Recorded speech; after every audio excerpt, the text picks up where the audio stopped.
But as we move on to the footy, MG, it goes from bad to worse for the Melbourne Storm. They got done by the Green Machine at home, and now Ryan Papenhuyzen, a broken kneecap. The question is, are the Storm still a real premiership chance without Pappy? In a word, no. No, I don't think they are. I think that without him, his attacking brilliance, it's so sad for the kid. You know, his knee fracture, you could see straight away he lost his breath when he collided with Jack Whiten's knee. And we thought, you know, maybe it's a stinger or maybe a contact injury. But it was more than that. He got rushed straight to hospital. It's a 6-month layoff for him.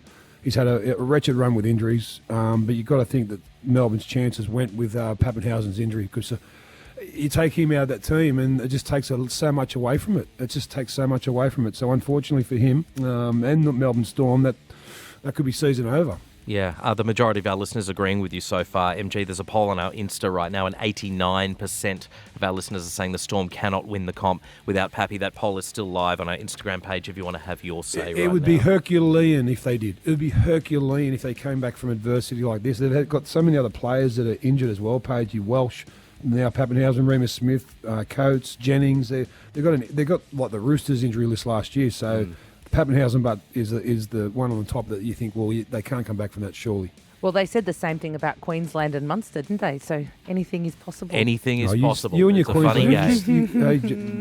Jess, ever? Let's go over there. Well, the SCG on Saturday night, we spoke about a guy climbing the roof and whizzing off the top. We did. Good on him. Yeah, he got to be known for something. But it wasn't the only drama. Now, listen to this, MG. This is what happened when a spectator at the rugby union called the English soccer coach Eddie Jones a traitor. Or the union coach even. You're a traitor. Come here and say it. Come here and say it. Come here and say it.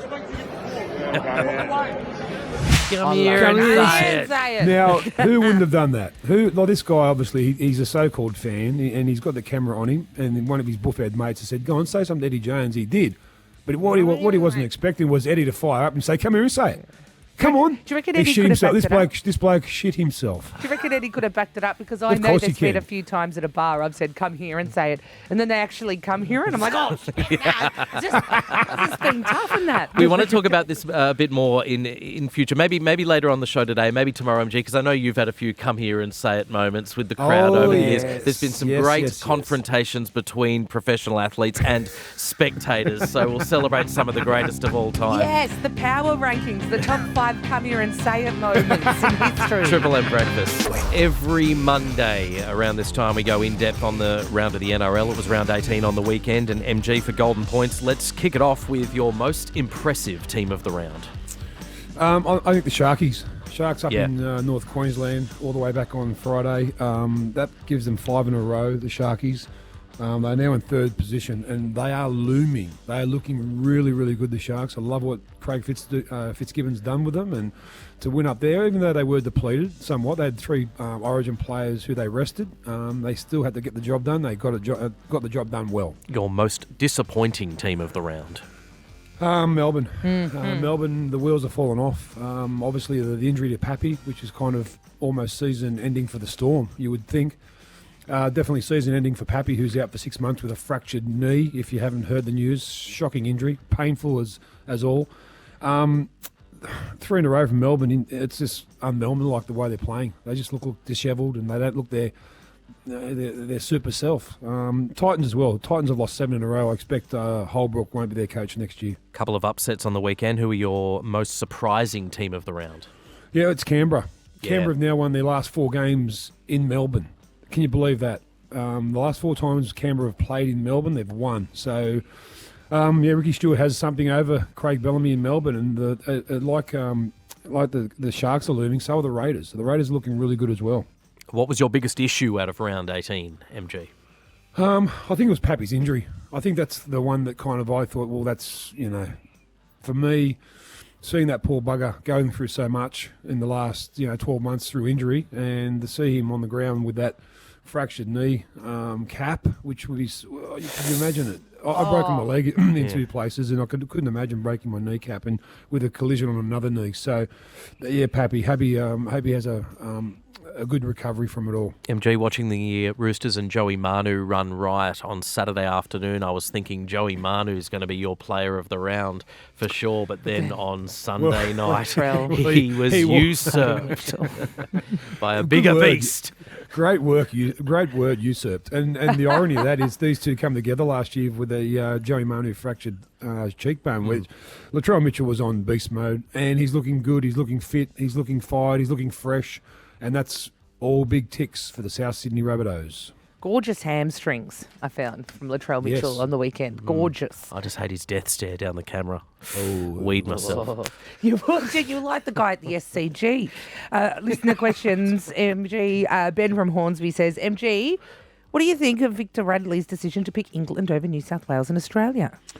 Yeah, this one came from left field, didn't it? I didn't know he was English. Victor Radley, for those that don't know, his dad is from Sheffield, England. He's a Pom. And look, I think it's one that, I just listening to Victor over the weekend, he stewed on it for about 8 weeks. He consulted different people about it, and he said, you know what, I'm going to do it now. If I don't do it now, I'll never do it. The World Cup's at the end of this year in England, and I think it was a brave decision for him to make, because obviously he would play Origin. He would be an Origin player if he stayed loyal to New South Wales and Australia. But the fact that he's followed his dad's wishes, I've got to say, well done. John from St Mary's says, did you catch Brett Kmmorley's comments about the Panthers not showing the Tigers respect after they rested 7 Origin players? Take a listen. They're a very good organisation that are entitled to rest their players and do whatever they want. We thought it wasn't respectful, but it got us up, which helped us as well. Why wasn't it respectful?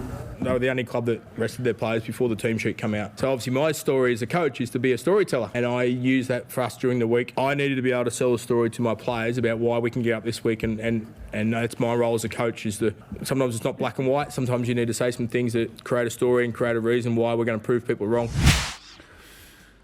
Interesting. Very interesting. I love Noddy. I think he's a good bloke, and I think he's been thrust into a deep end of a situation, but they weren't the only team that rest players. Cowboys did 3.